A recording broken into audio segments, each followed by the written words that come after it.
Hey, Helen Sarge. I saw an interview today that was, to me, I don't know, I guess maybe I notice things some people don't notice.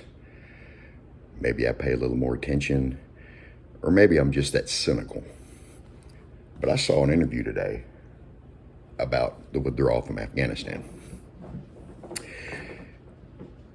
And that's a very disturbing situation, no doubt. But something that I caught during the interview was Eric Prince, the head of Blackwater, was part of the interview. And in his comments, he was talking about there had been 15,000 U.S. military members in Afghanistan, 30,000 contractors, and that President Biden ignored his recommendations to leave contractors in Afghanistan. Well, number one, first thing I noticed was the number of contractors. And guys, if you know what these contractors make, that's a lot of money.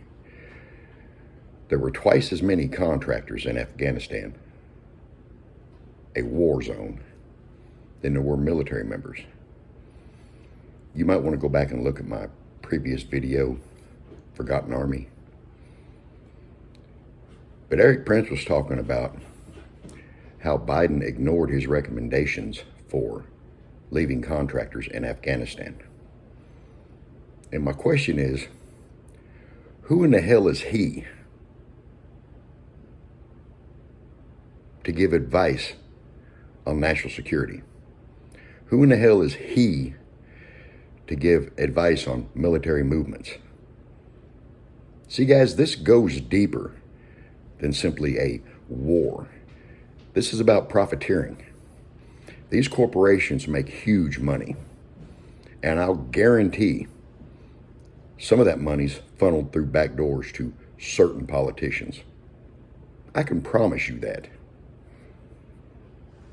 So here we are, mercenaries outnumber military members in a war zone. I find that disturbing. I find that very disturbing. But another thing that bothers me is now they're talking about, well, if the Taliban gets to acting a fool, one of the things we can do is destroy the opium fields, the poppy fields. Here's my question. We've been there 20 years,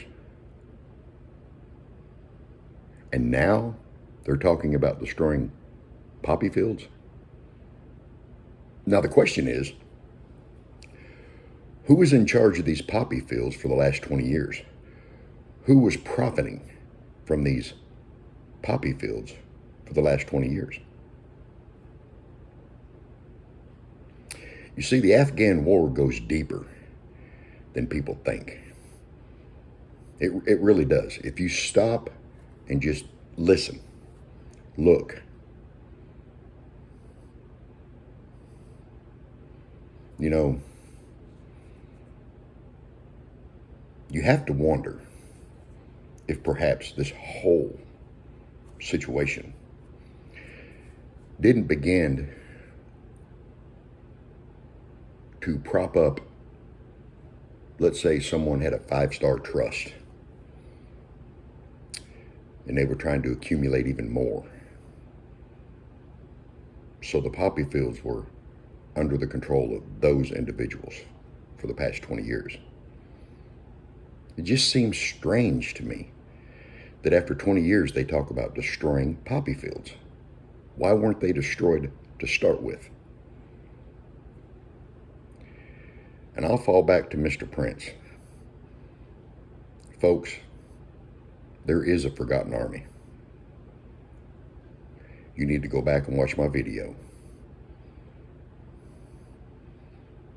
This goes deeper than what people realize.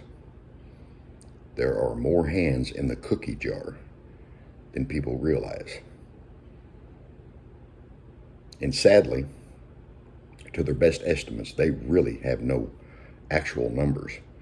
But to their best estimates, you can take my hometown and 3 of the 4 towns that touch my hometown, and you're still short of the estimated Americans left stranded in Afghanistan.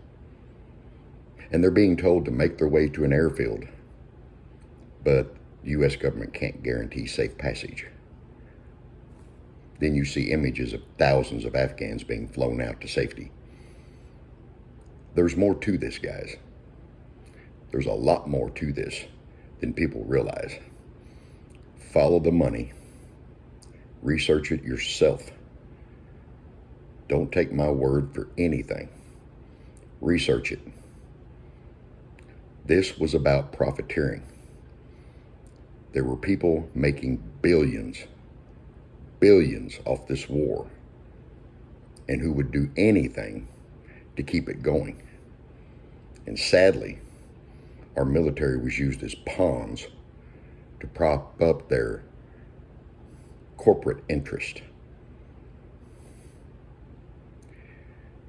As always, that's just my opinion. You can take it with a grain of salt. This is Alan Sarge. I'm out.